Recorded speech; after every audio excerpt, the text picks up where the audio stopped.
Cette rencontre, la première de l'année 2013, selon le Premier ministre Daniel Kablon-Duncan, est pour signifier aux partis de l'opposition la disponibilité du gouvernement à maintenir le dialogue pour consolider la confiance entre Ivoiriens.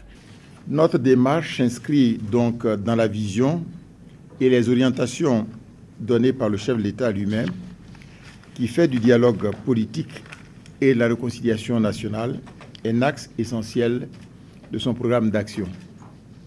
Pour mémoire, il convient de rappeler que les trois grands axes assignés par le président de la République, son Excellence M. Alassane Ouattara, l'action gouvernementale, ont toujours été les suivants: paix et sécurité, réconciliation nationale, reconstruction et relance économique.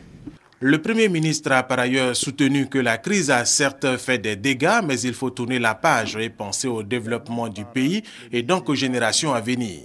Que 2013 soit l'année de la compréhension et de la réconciliation vraie. Au nom des partis politiques de l'opposition présents, le président du RPP, Laurent Donafologo, a dit que c'est volontairement que ces partis ont répondu à l'appel du gouvernement. Ils entendent faire des propositions à court, moyen et long terme pour contribuer au retour définitif de la paix et au développement du pays. Non, nos propositions ne peuvent pas être toutes prises en compte. Nous sommes conscients. Moi, j'ai fait 22 ans au gouvernement, je sais ce que c'est. On ne peut pas réussir tout d'un seul coup. Mais nous avons constaté que certains éléments ont été retenus. Et notamment, le Premier ministre a demandé que certaines questions soient revues dans un sens positif.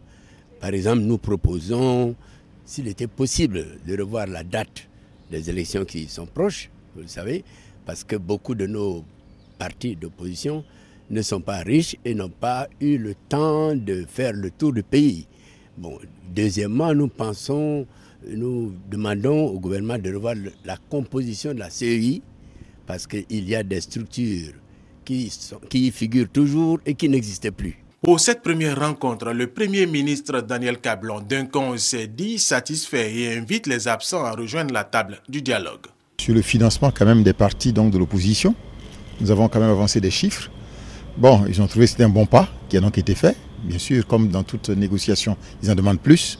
Donc nous allons examiner ça de manière à voir un peu ce qui peut être fait, de manière à permettre donc à nos sœurs et frères donc, de participer donc, aux élections donc, à venir. La politique de la chaise vide souvent ne paye pas. Disons qu'en tant que frères, bon, puisque quand même les connaissons depuis longtemps, je pense qu'il faudrait qu'ils rejoignent les autres et qu'on discute. Le Premier ministre Daniel Kablon-Duncan les a enfin rassurés que d'autres rencontres suivront, toujours dans le cadre du dialogue permanent entre le gouvernement et les partis de l'opposition.